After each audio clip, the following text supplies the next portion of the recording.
Hey YouTube, back at the Pro8 K181 engine today. So let me show you what we're doing. We're just basically trying to get it really cleaned up and back together. So here we go.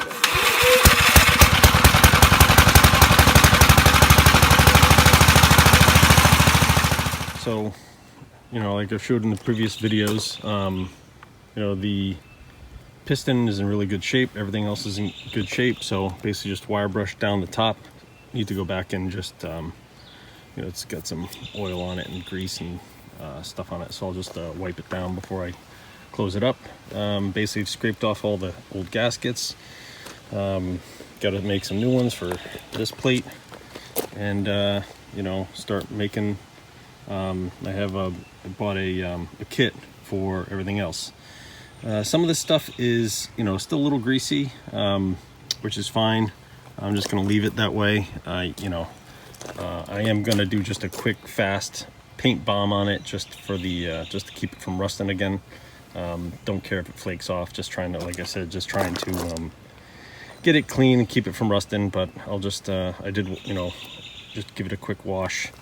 So I will just slap it together, put the gaskets on it, put all the covers back on.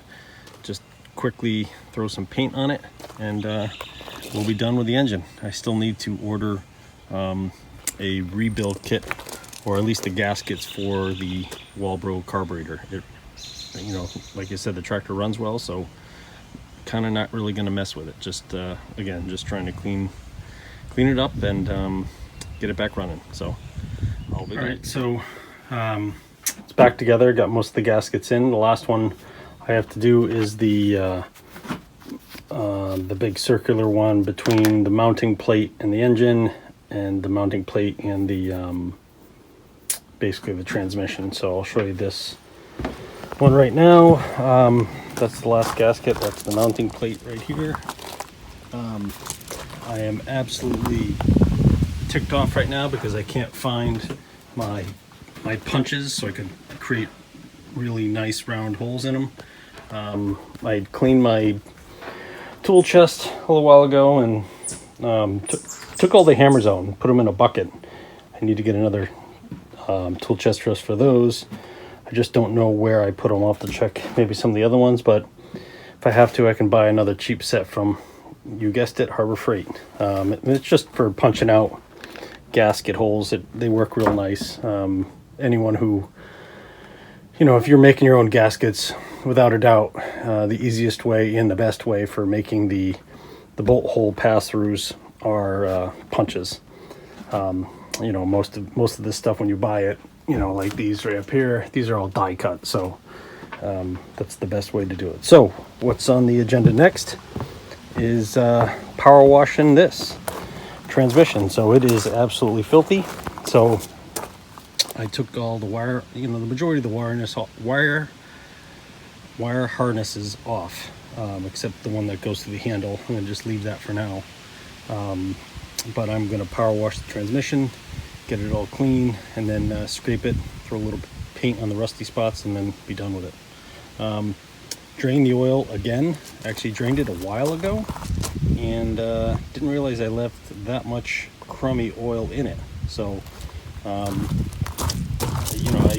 thought I had gotten all the all the water out, all the the brown oil, but apparently not. So I'm going to obviously change it again after I do this, or once I get it back together, and hopefully I'll get most of it out. I'm also, once this is all clean, I'm actually going to, I think I'm going to take, when I changed it originally, I took off that axle and wiped out as much as I could. I think this time I'll take off that one and then wipe out as much as I could, try to feel around. There was a lot of sludge in it. There's a previous video I had done when I first got this, so let me I'll tackle that after I power wash it. So I'll be right back. All right, power washed, looks much better. Obviously still in some rough shape. I'll have to take the wire wheel to some of these rusty spots, and then I'll just quickly throw some paint on it and get it back in business. But definitely, I think I need to take, when I was pulling it back from power washing it, there was, you know, I could tell something, dirt or something had gotten into the brake drum, so I might have to get in there and clean those out again. Those I had done in a while ago on the video. So, but yeah, much better, and I think we're making good progress. So can't wait to. So this has got to dry. I'll probably let it dry for a few days, and then hit it with some paint and slap it back together. So maybe rewire it too, because this wiring harness is just, it's just grease, just loaded with so much grease and oil and nasty stuff. So clean up the solenoid here, and you know, get it back in business as well. So definitely some janky stuff going on here.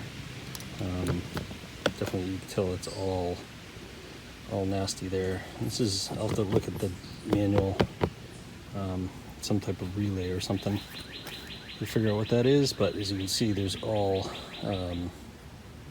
just grease and dirt grimed, and that just isn't, it's not compatible with wiring. So obviously keep the switch, because I replaced that a little while ago and that still works fine. But maybe just, you know, rip all these out and redo them, and maybe eliminate all the safeties as well. I'm sure there's tons of extra in there for the safeties, which I really don't care about.